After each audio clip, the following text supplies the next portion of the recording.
Welcome to The Creative Habit, Bringing Creativity into Everyday Life, a series presented by West Grey Public Library. Session 2, Make Creativity Central. Mark McGuinness, who wrote Resilience, Facing Down Rejection and Criticism on the Road to Success, said, if you want to create something worthwhile with your life, you need to draw a line between the world's demands and your own ambitions. So think of how you want creativity to be in your life. There are two big buckets that we think of. The first is being more creative in everyday practices. So how can you bring creativity and creative thinking into parenting, for example, or in how you clean your house or organize it? What about renovation projects? Is there room for creativity there? Yes, of course. And even things like in business, working on a team. How do you make your team function more creatively, and how do you function yourself as an individual within a team? Then the other bucket is creating a specific project. So this is what most people think of as the creative life, where you have a creative or cultural project in mind, and it's often from a route like I have always dreamed of. And from that, you develop a project that is using your skills and your talents and your abilities in a creative way. Now, when you're thinking of this bucket, it really helps to be realistic. If you're 53 years old and a smoker, saying that you want to be a ballerina is probably something best faced in the rearview mirror.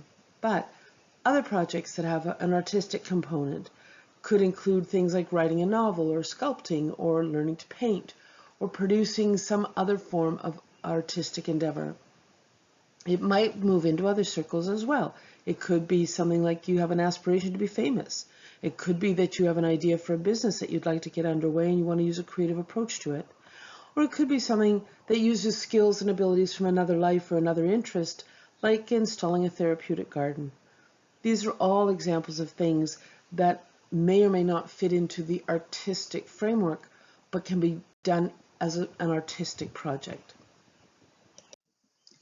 So, how do we do that? Well, first of all, we need to make time for it. And the second, we need to recognize the importance of it. So whether you're taking an innovative approach to getting your kids to bed on time, or you're talking about the next great Canadian novel, you need to make sure that you have the time for it. So you need to prioritize. Make this an important thing in your life. Do an audit so that you know what other things are claiming your time. Simplify. Delegate things you don't have to. Do yourself, for example. Organize so that you're using your time efficiently and effectively. And integrate what you're doing into other activities so that you're being very effective. We'll get into this in a little detail in the next slide. Then the second piece is to signal to yourself that you honor the importance of your creative impulse, that it's worthwhile to you and to others for you to follow a creative direction. So in that way, establishing rituals is a very effective signal. So let's take another look at how to carve time out for these creative approaches or creative projects. The first is to choose wisely. Make time for something you really love or you really feel is important. Second is don't overload yourself. Don't try and do everything you love. Pick one thing, prioritize, and focus. And third is audit yourself. For many of us, our distractions are primarily screen-based. So how much time do you spend on your phone every day? How often do you check your emails? How often do you watch a movie when you're not even particularly interested? It's a time waster. Check yourself. Make sure that you understand how much time is going to that distraction bucket. Then consider the pros and cons of saying no. For many of us, we've gone through our lives encouraged to say yes, to take on more and more. And the more competent and capable we are, the harder it is to say no, because we know we can do what's being asked of us. Just consider whether the next time you have a choice to make, is yes the right answer, or would no do for this time? Block out your time. Know where it goes. So do your own little audit. Think about how 15 minutes a day could add up on one of your projects or approaches or focuses. Then organize and consolidate. So Organizing can be as simple as knowing where your keys are or having a little hook for your keys near the front door so that you don't spend valuable time looking for things or redoing things. Well, it also can mean organizing tasks that are repetitive and never ending, it seems. So getting your laundry done, getting the dishes organized, getting family on a schedule to help out. And consolidate. Are there 2 or 3 tasks or chores or errands that can be done at the same time so you're not spending a time going and coming and going and coming? Then simplify. And that is, of course, for many of us, the first thing that comes to mind is possessions, but it can also be simplifying your schedule, simplifying your commitments to others and to yourself, and even simplifying your goals. Then there's the Eisenhower matrix to help you to prioritize and plan your time, and specifically time that goes to a project. So it'll help you identify for yourself whether your activity is important and urgent, or important and not urgent, or not important but urgent, or not important and not urgent. That in turn helps you to prioritize. If it's important and it's urgent, it needs to be done now. If it's important but not urgent, which is often what our artistic and creative projects fall into, that's when you need to plan. When can I do it? How can I do it? What do I need to do it? Then for things that are urgent but not important, often that's a question of negotiation and delegation. So yes, it's important that a particular piece of work gets done at the office, but perhaps it's not so important that you're the one to do it. And then the last is, if it's not important and it's not urgent, then why not eliminate it? Take another look at it and see if it really belongs in your life. Then the last idea is to make sure that you are weaving your interests into your world, so that if you have a particular aspiration, a creative approach that you want to make with work, weave it into the schedule you have for work already. Now, how to develop a creative ritual. And this goes hand in hand with the power of habit. So both routine and ritual can be habits. They both involve doing something on a regular basis consistently. While routine can be an autopilot way of getting through necessary tasks, it can also set the stage for other actions, so that if you know that your morning routine takes you 10 minutes and you make it 7 minutes, you've found 3 minutes to go to a non-routine part of your day. Your brain responds well and positively to routine because it's how we process information, and we can alleviate stress because it saves you decision-making effort and energy. You do not want to have to explore every option you have when you arrive at a traffic stop. Red means stop, green means go. That's the routine. Ritual, on the other hand, is a meaningful practice with a sense of purpose, so it's often more stylized. It gives a stronger signal to us, and it puts the focus, in this case, on a creative task, so that you are establishing a ritual so that when you complete this ritual, you know it is time to begin your creative task. So let's take a little closer look at this creative ritual. It's a trigger or a signal to you for you to harness your creativity and put yourself to work on a focused task. So it should be something pleasant immediately before you start a creative or difficult work. It could be something as simple as tea in a specific cup, or it could be activity, moving your body in space. It could be walking or some form of exercise. It could be more manual, literally, doodling or journaling. It could be something that you find makes you feel more mindful, like meditation. It could be something that's related to or sets the stage for your creative tasks, such as reading or music.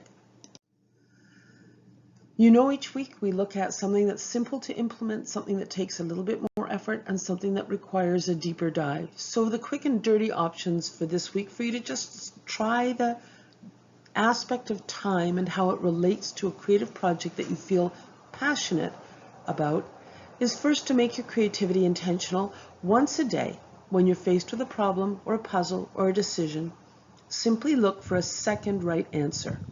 Generally speaking, the research indicates that it takes 8 seconds to formulate a great question, so there's no reason to suppose it takes any less time to formulate a great answer. But we're very accustomed to going with the pressure of coming up with the right answer right away.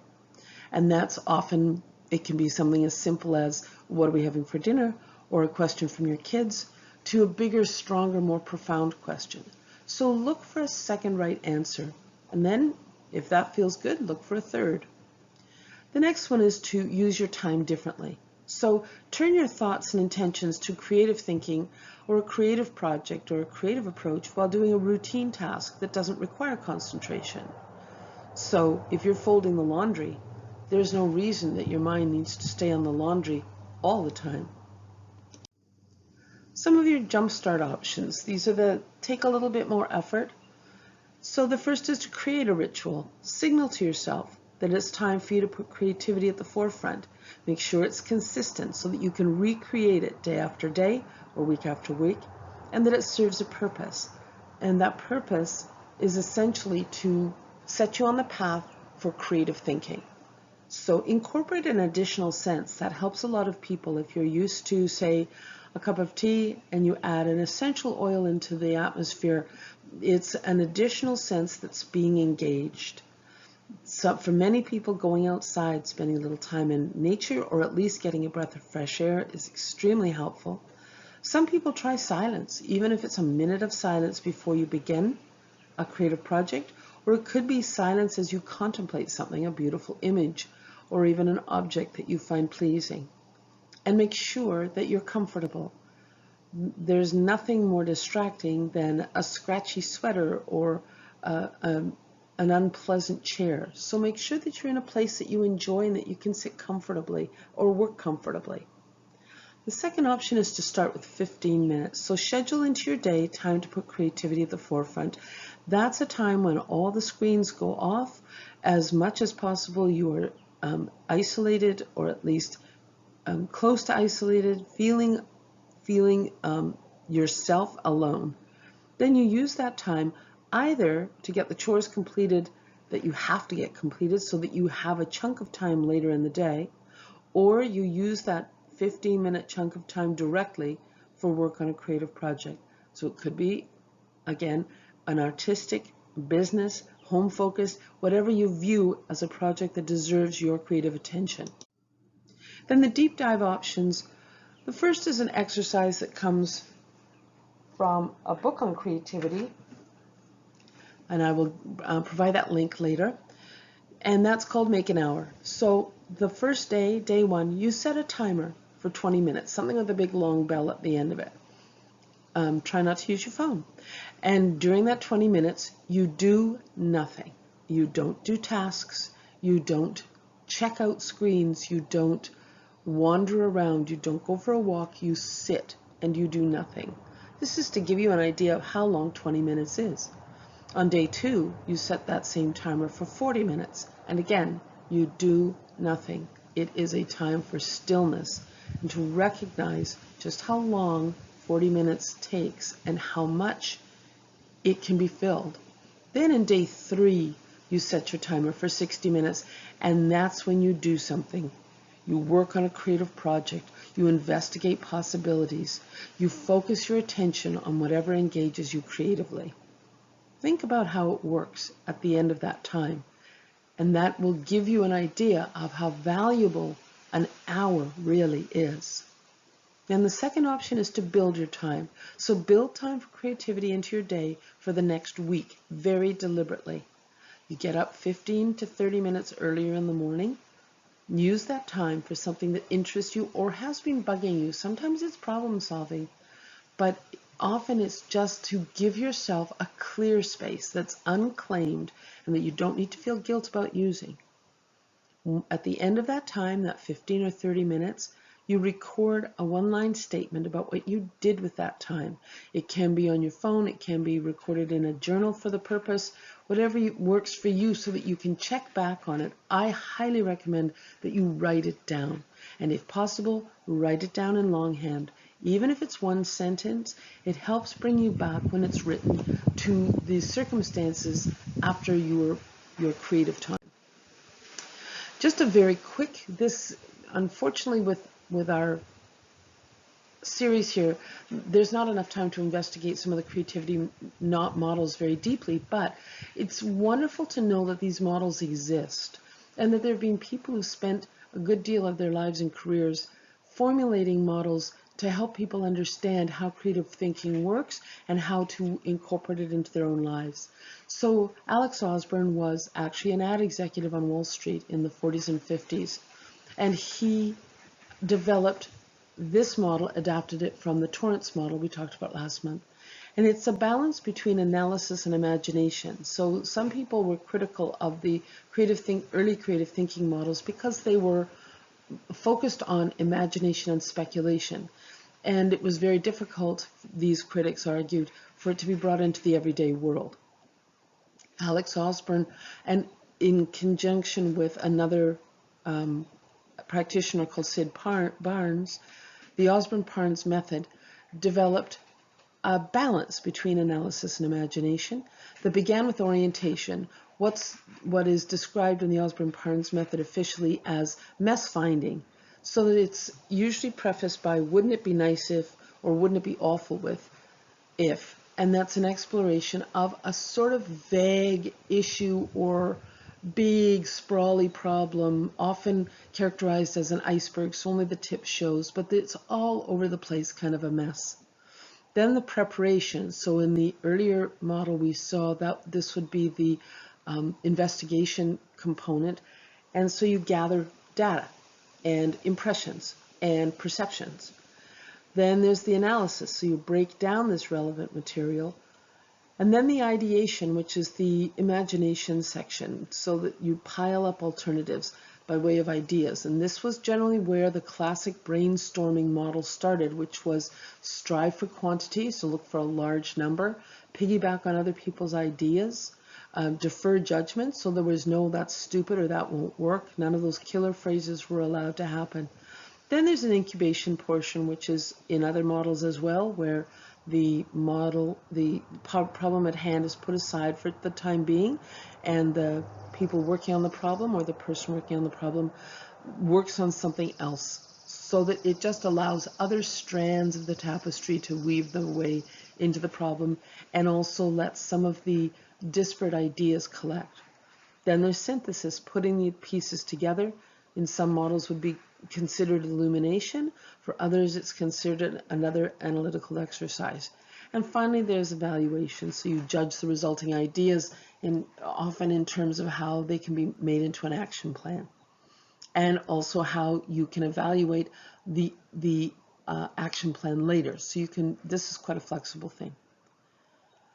So that model allows you to work in two separate ways. One is in terms of thinking. Divergent thinking and convergent thinking are the two ways it was described by practitioners. So divergent thinking was characterized like a starfish, where you reached out and around your environment to come up with a lot of different ideas, and then the convergent thinking was when you took those ideas and brought them into a smaller shape, clustered them, found hotspots, and made them practical and actionable. So that's a brief look at how time for creative thinking is not out of the question for most of us. It is something that we can all do. Our next section will be on the creative space and giving ourselves permission to be creative.